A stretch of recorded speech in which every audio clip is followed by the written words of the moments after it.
With KHON2 Weather, Justin Cruz. Tomorrow we'll see cloudy skies, hoping some of those clouds will clear out by the afternoon to get some sunshine in there to warm us up. What we won't be seeing are strong winds or any kind of heavy rain. 75 and cloudy right now with winds that are trades at 18 miles per hour. That leaves us just with surf and box jellies as a weather threat moving forward. Still a lot of moisture over the island, so windward showers are still expected to be quite active this evening with drier conditions Wednesday, Thursday, and Friday. So we're pretty much going to be done with this latest round of wet weather. Tomorrow the winds start to decrease. We shouldn't have any kind of heavy rain.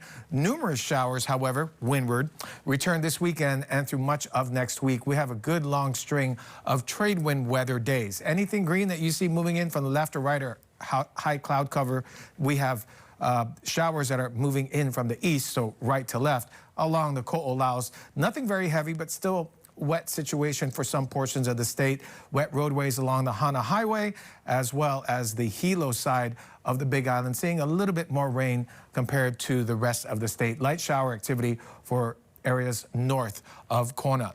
Box jellies were found at the beaches today. That box jelly threat will stick around through around Thursday or so. We won't have to worry about that this weekend. And the surf for the east side is on the way down, as well as the winds decreased for the east sides, and they are trade winds, so they are coming in from the east. So we'll see winds 20 miles per hour tops, a lot easier to handle versus the 35 mile per hour winds with 60 mile per hour gusts we've seen over the past several days. Have your umbrellas handy this weekend and next, as windward showers are expected to ramp up.